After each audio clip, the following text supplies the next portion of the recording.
Welcome back to Context. We are joined today by Andrew Vasher, head men's basketball coach for the last 16 years at Hartnell College here in Salinas. Coach, really excited to have you on. Can't wait to learn a few things from you. Well, I'm excited to be on with you today, Justin. Well, let's dive right in. Take us through your background as a coach. How did you end up in this profession?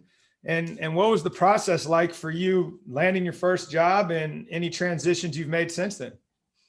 Well, back when I was about a sophomore in high school, I realized I wasn't going to make the NBA.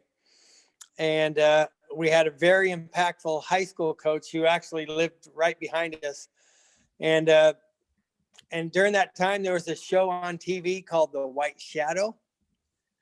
And I just thought, wow, you wouldn't ever have to work if you did that for a living. So that's when I started to want to be a coach. I went on and played at two different schools, Lewis Clark State, the baseball school up in Idaho, and then Eastern Arizona Junior College. Then I went on a 2-year mission for our church where I was in New York City. And then when I came back, I got married and then decided I wanted to go serve in the military. So I was in the Army for 2 years. At Fort Campbell, Kentucky, the guys that jump out of helicopters. And when I got out of there, I went to school at Northern Arizona University. And when we first got on campus, I went to the Sky Dome where the basketball team practices. And my former JC assistant coach was now an assistant coach at NAU. And I went down and said, I want to be a coach. I've been on a mission for 2 years. I've been in the military for 2 years. Can I just come to practice every day? I'll sweep the floors. I'll pick up towels. I'll do anything. And what happened was the old part-time assistant that only made $12,000 a year had left. So within a month and a half, I became the part-time assistant as an undergrad at Northern Arizona University, and unbelievable experience. So I was very fortunate at that. I finished my degree. I worked with them a little longer. The head coach got let go. The new one came in. Didn't kind of have the same values and those type of things. He wasn't a bad guy at all. We just were different. He said I could stay on, but by that time we had 3 little kids. So I took a high school job out on the Navajo Reservation, which was an unbelievable experience. We did that for a year. And then I took a different high school job in Arizona, and I was there for 6 years in a place called Snowflake up in the mountains. And then I left there. During that time, we had another child. So we had 4 kids, and my wife was staying at home. She just graduated from nursing school. So I quit my job to become a Division II assistant, which you actually got paid, but not really. At Adams State University in Colorado. And from there, we did that for 1 year. And then I came back to the local JC that was right where I was coaching high school, and did that for a year. They created a full-time position for me. I went and did that. And this is how I got to Columbia. It was like the first day of school, and we got a call from the former coach, I won't say his name, the former coach at Columbia, who was good friends with my head coach, and said, hey, Richard, I just got the job at Ventura. I'm headed down south on I-5. Do you know of any players? So I quickly got on the phone with the AD at Columbia and said, well, rumor has it, you guys might be looking for a new head coach. And he says, well, that would be news to me, but since it's the first day of school and he's not here, that very well could be the case. So within 2 weeks, so I got hired halfway through the 3rd week of school. So there were no players there. There was a couple red shirts, and Matt Williams was the only one returning. So I had about a week and a half to get my team in place. So we started out 1-12, and then we lost in the regional championship. So the second half of the year, we turned things around and we lost a lot of close games early, and then we beat the first place ranked team in the state, the third, and then we went on a run through the playoffs where we beat almost everybody who was highly ranked. So I was there for 6 years. I think my last 4 years there, we may have won more games than anybody in the state. But it was always a program that we were the only sport and wasn't a lot of funding. They were always threatening to close it down. So when this one came up, we moved to Salinas. Wow.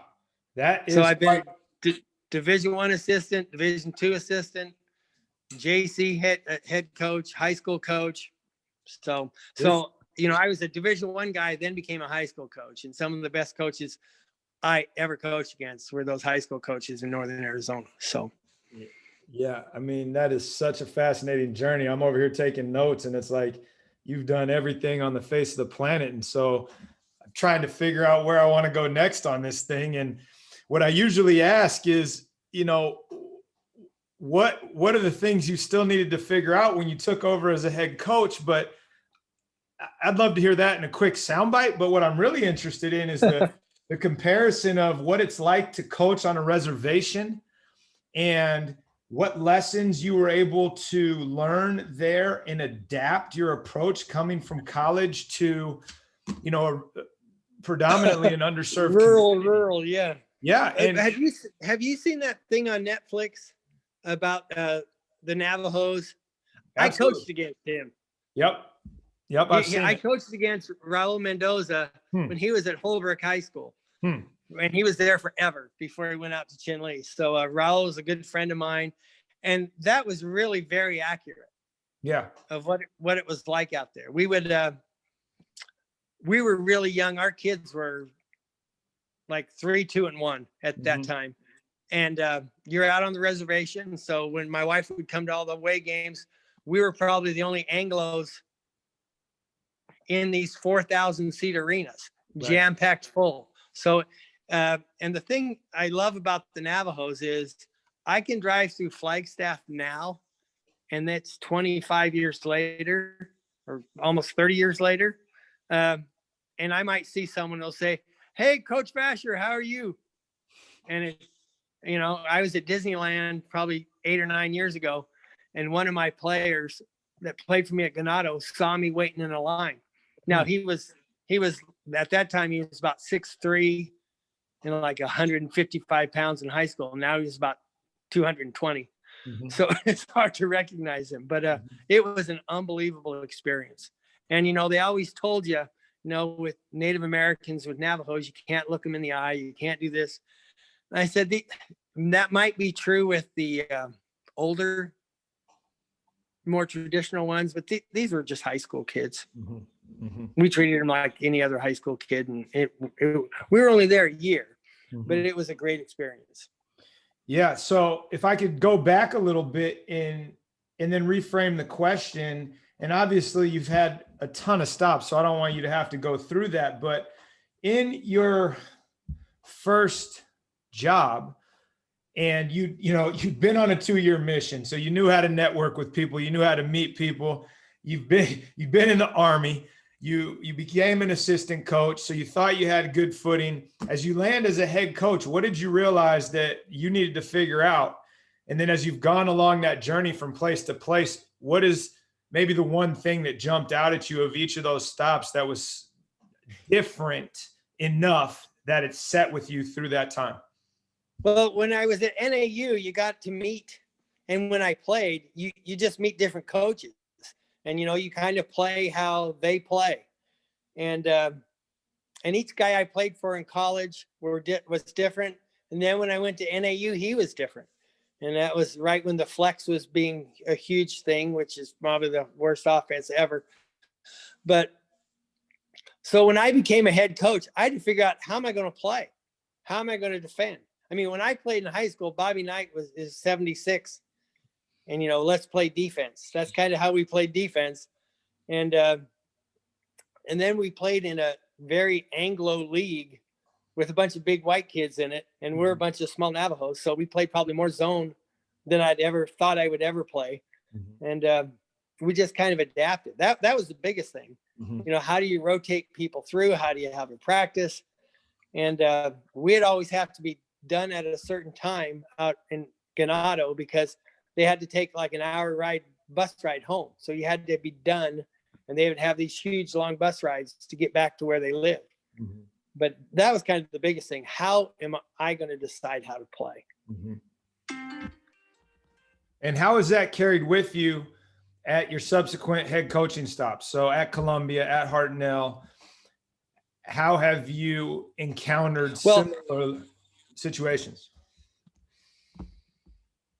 Well, my next high school job, I was at Snowflake High School, and we lost in the state championship my first year to a team in our league.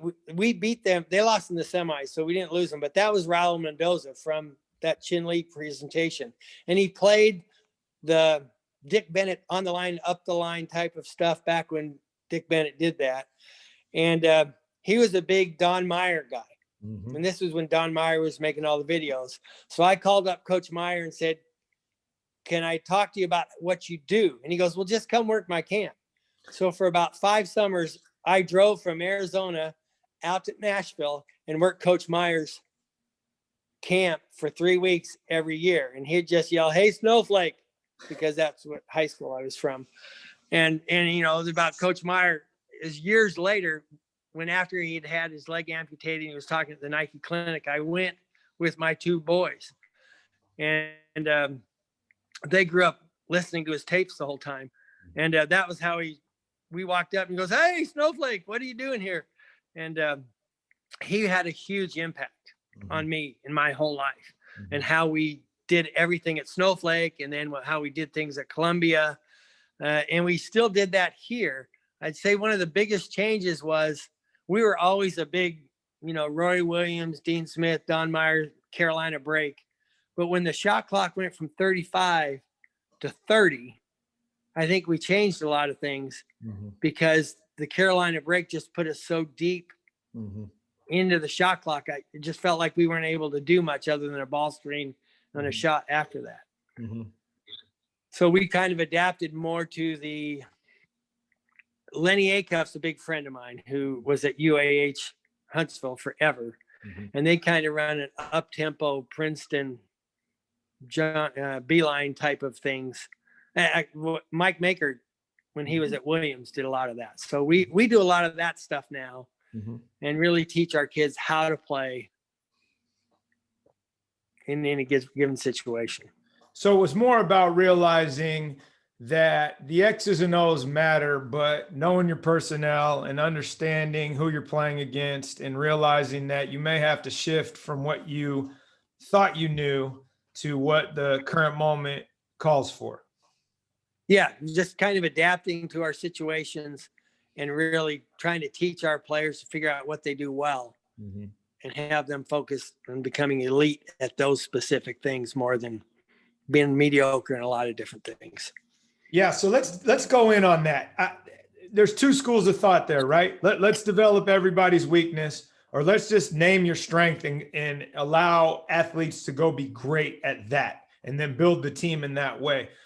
Were you always that way, or was that a shift throughout your career that led you to focus on that approach?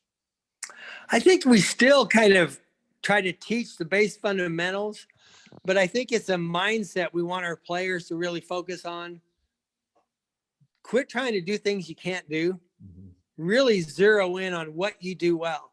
And if you can do that more often, you're going to find more opportunities to play. And if you're not a great shooter, know who the great shooters are and make sure you find a way to get them the ball in an open situation.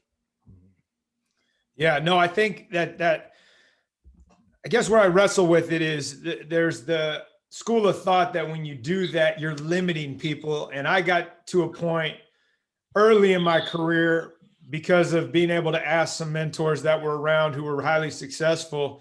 And Ron McKenna, who was a longtime Kennedy High School coach, they pounded us. And after the game, I asked him a question. He's like, look, coach, I have no problem telling kids what they can and can't do. And as a 24-year-old, I was like, oh, interesting. And, have gone to the lengths of what you just described. It's like, hey, this is what you're good at. Let's go be great at this. And the off season, we can develop these things, but now's not the time to try that. You know, you're not showing up to the tee box if you can't hit the driver in the fairway, thinking that all of a sudden you're going to hit it in the fairway. Right. Exactly.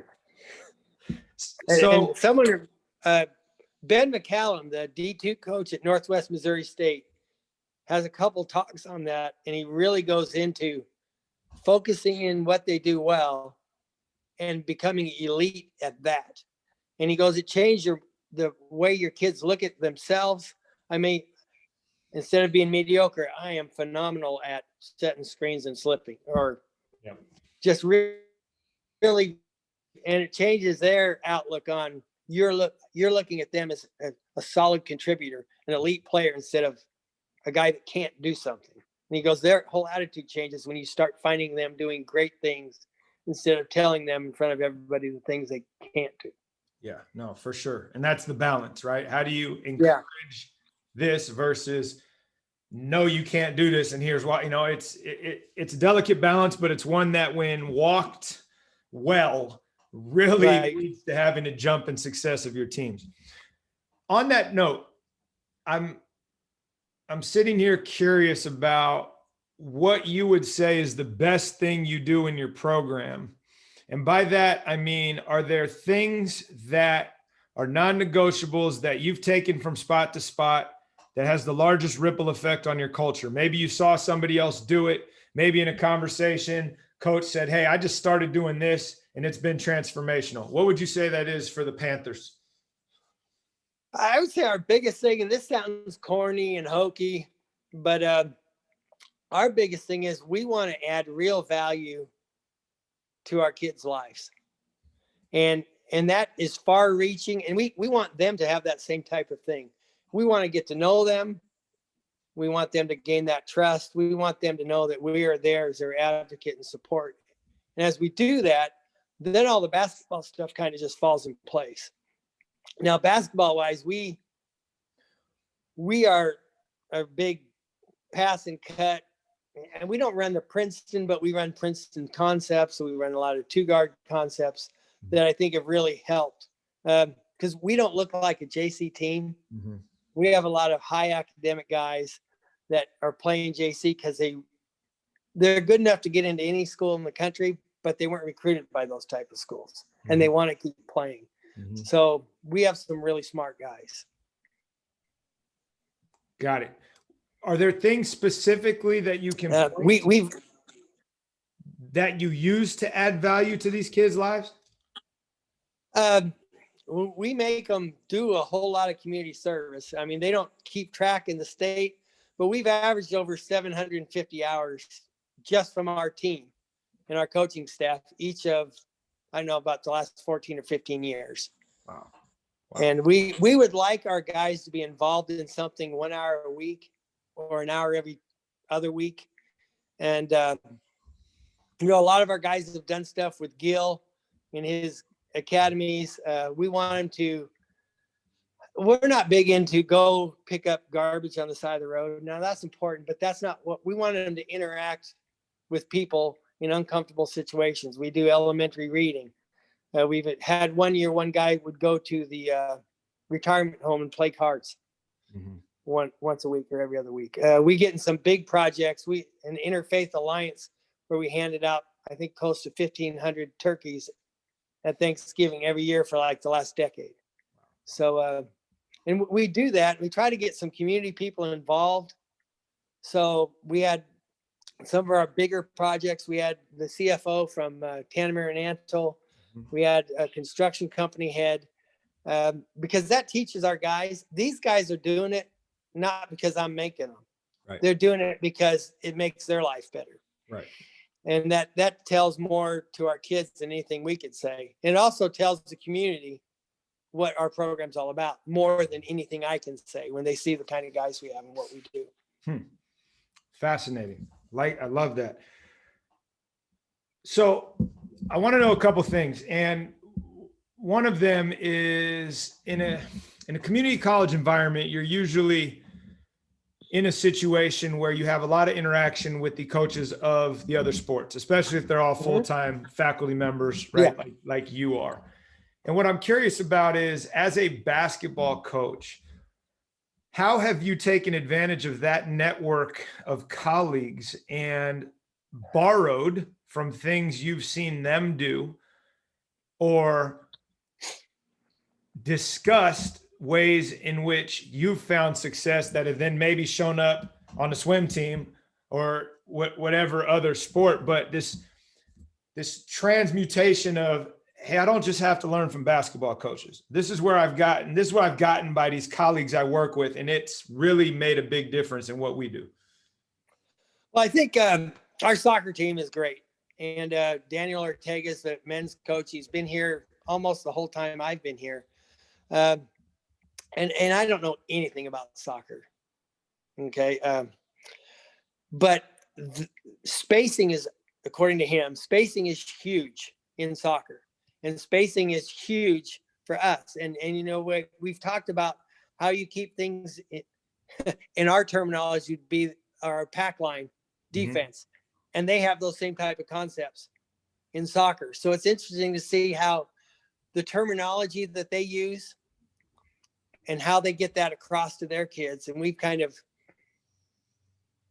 I don't know if we changed anything, but it helped us teach it in a different way to help our kids understand that. And we've probably done more with them. And I talked to Coach Babin quite a bit, the baseball coach, just about team building things more than anything else. Yeah, like that. The idea of space, obviously, in basketball, my good friend always tells me, look, basketball is not that complicated. On offense, you're trying to create space. On defense, you're trying to take it away. And, you know, to hear the soccer coach explain things the same way just goes to show that your network of mentors isn't limited by your sport, especially in a place like yours where you have somebody right next to you. No. I also wonder, because your background is so unique, and maybe you haven't even thought about it this way, but I'm going to ask a super random question. Are there things that you can point to from your missionary work and your time in the Army that have informed or have bled into your approach to coaching that you can point to specifically? Well, I would think, you know, being on a mission, and I didn't grow up a member of the Church of Jesus Christ of Latter-day Saints. I joined during my college years, and then a year later, I left on a mission. And it just kind of grounded what was really important to me. And then when I came home, I thought it was important. Now I serve God. Now I need to serve our country. So I went in the Army. And I just think it really kind of focuses on what's really important to you. And as I coach, what needs to really be important to them. I mean, I'm like, Coach Meyer had such an impact on me. And he always says, you know, winning's great and you can win all you want.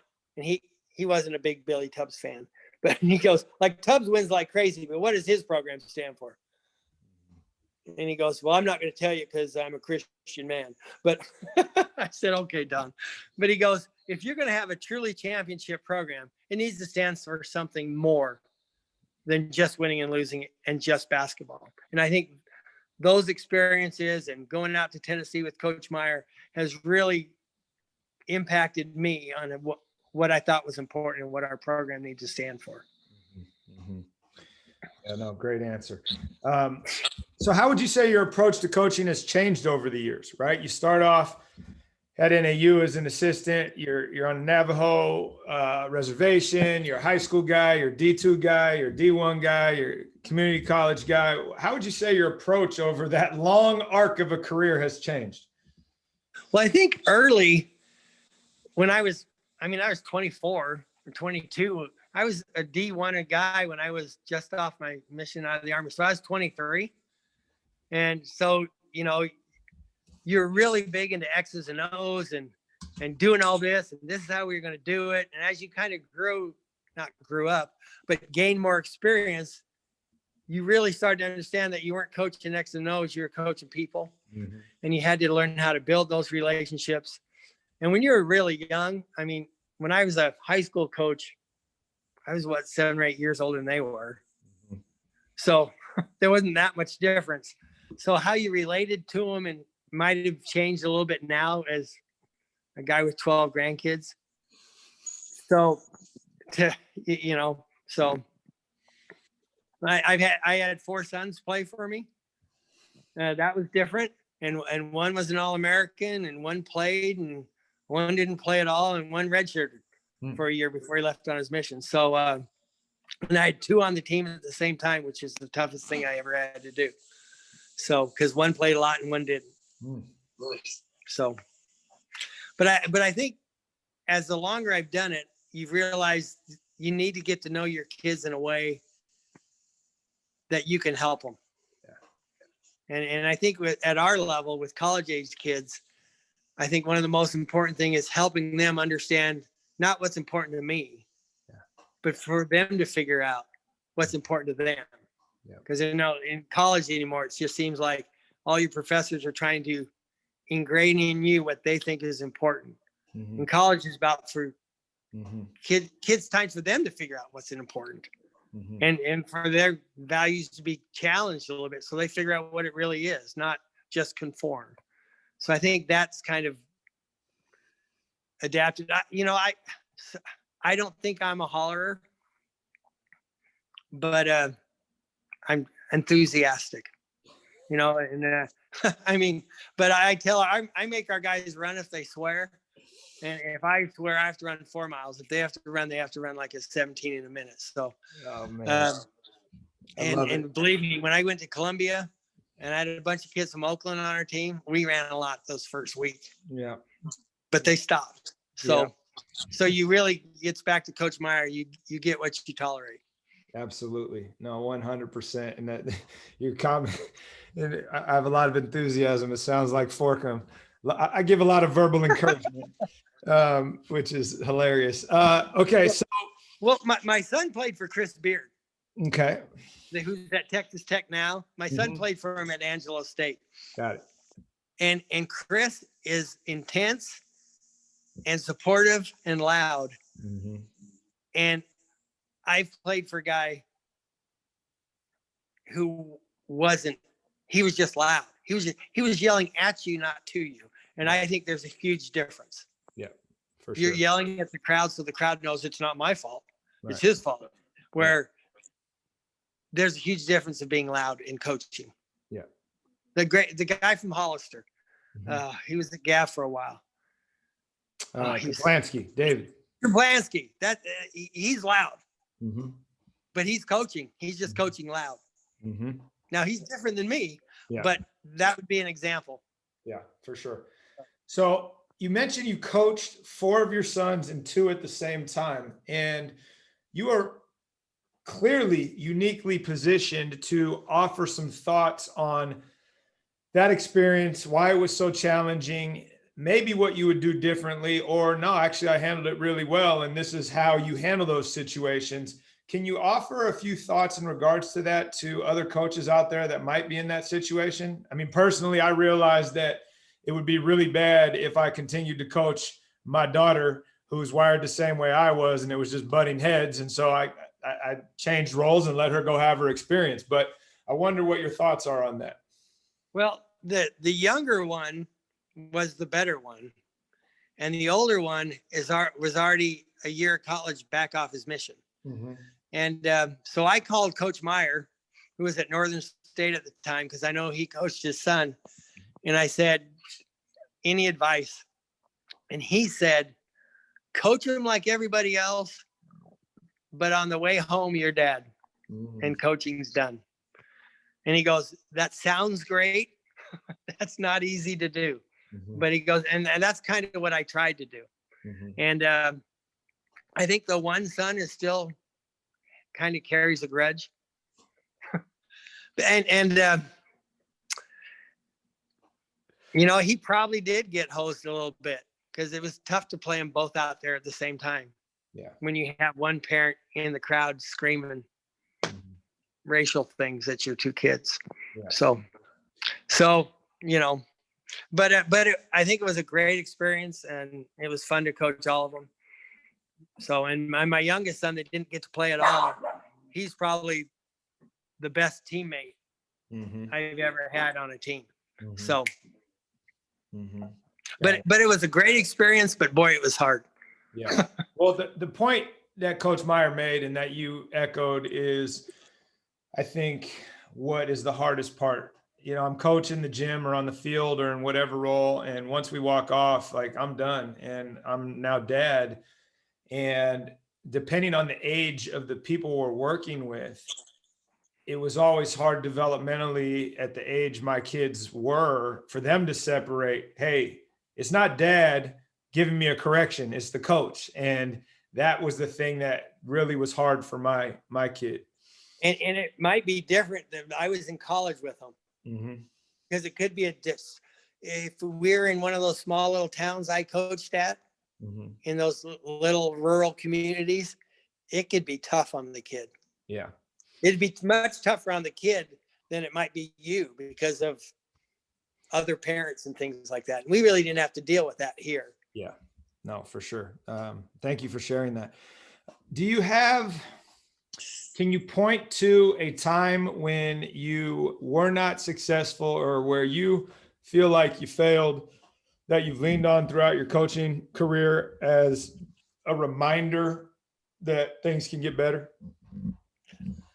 When I went to Columbia and we were 1-12 before Christmas, and I had a kid on my team that played for me in high school who was back off a mission, but now he is 5 inches taller. And he was kind of the stability factor on that team, along with Matt Williams that I mentioned earlier to you. Because we came back after Christmas and we won a couple games, and then we knocked off the number 1 team in the state by 25. And then we knocked off the number 3 team in the state by about 17. We ended up finished 4th in our league. And then we made a run to the playoffs, and we got beat by Kenyatta, who had 2 pros on it. They both played in the NBA. And sticking to how we do things. I remember one of the 3rd or 4th games of the year, we were playing at Merritt, and one of these kids transferred from Merritt the year before. And so he redshirted, and now he was playing for me. And he ended up being an all-league player and playing at Metro State when they won a national championship. But at that time, he was 6'9" and wanted to play how he wanted to play. And so I just sat him. And one of his buddies from Oakland, if you've been in Merritt's gym, their gym has a big cement thing right by your bench. And this guy, his name was No Thumbs, because I guess his thumbs had been cut off or something. But he sat up there and just called me MF this and swore at me for 30 minutes. And Jody never went back in. I shouldn't have said his name, but I'll cut that out. But we'll cut it out. But he why not? Jody Hollins was awesome. He works for the Denver Nuggets now. But after that game, Jody bought in because he knew he wasn't going to play. Because if I'm not going to play him when that guy's kind of a scary dude swearing at me for 30 straight minutes of the game, and you're still not going to put me in, I guess I'm not going to play. So he went from like averaging 2 points a game to being all conference, averaging 19 points a game and 11 rebounds. In conference. We started winning when that started happening because Matt Williams averaged like 5 a game the year before, and for us, he averaged 25 and 14. Nice. So we really got the ball inside, and that really helped us out. The takeaway, though, being stay the course. And stay the course. Trust your gut. lumps. If you're going to get fired for what you're going to do. Yeah. No. Do it. You've got the job. Do what you want to do. Yeah. I think that's great advice. This one's a little bit more complicated to answer because it's so open-ended, but I'll throw it out there. If you had to point to something that you've most recently changed your mind on, and it might be basketball related, it might not, but the framing being, this is what I used to believe, and now I'm over here, and here's why. What would you say that is?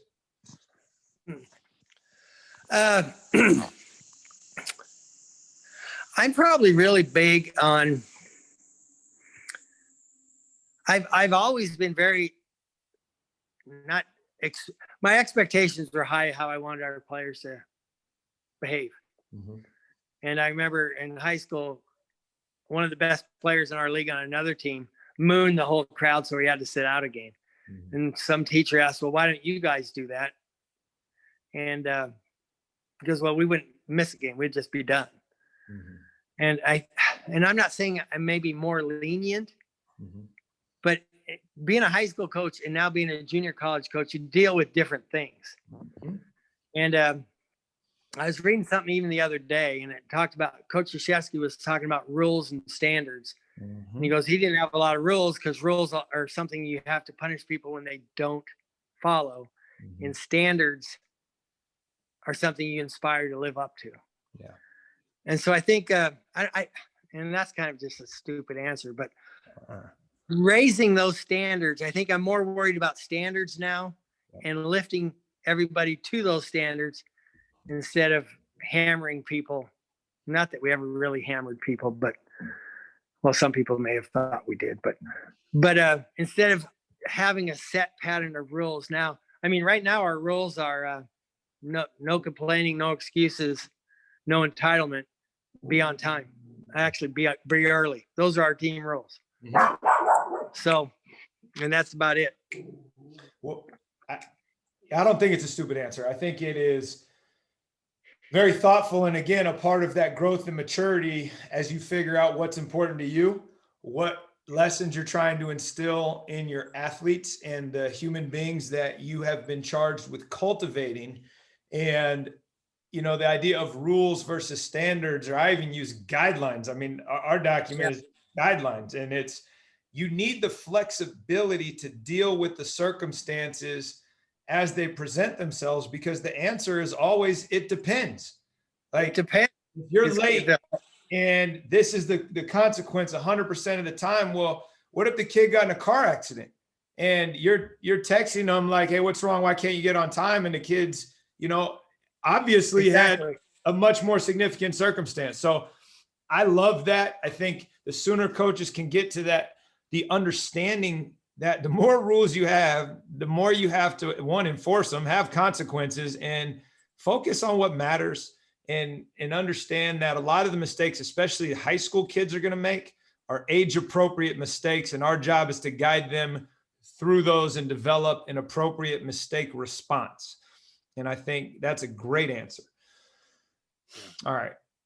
If you were starting over and you got to start over with all of the knowledge that you've accumulated in your career, what advice would you have for your younger self to get you started and get closer to who you are now earlier? Well, I think things have really changed a lot in coaching wise, because when I first started, and I was lucky enough to get that D1 thing right off the bat, but back then you were a high school coach, and if you were good, you got on somebody's staff if you had a good player, and it kind of went from there.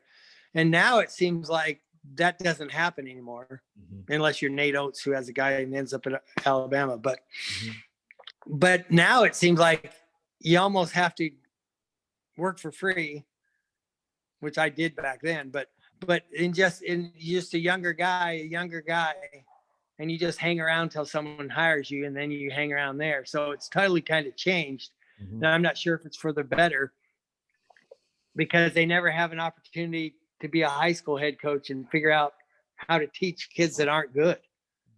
You know, you have to find a way to win with who you got, because that's who you have. You need to teach someone how to steal and how to ball fake and make a pass and those type of things.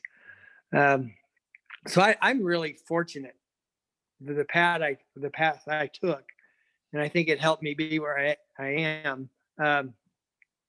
Like when I left NAU, and I think it had a big impact on me, because I didn't want to put my family in a situation that I didn't feel comfortable with. I didn't want to trust somebody else with my family and my wife and my kids.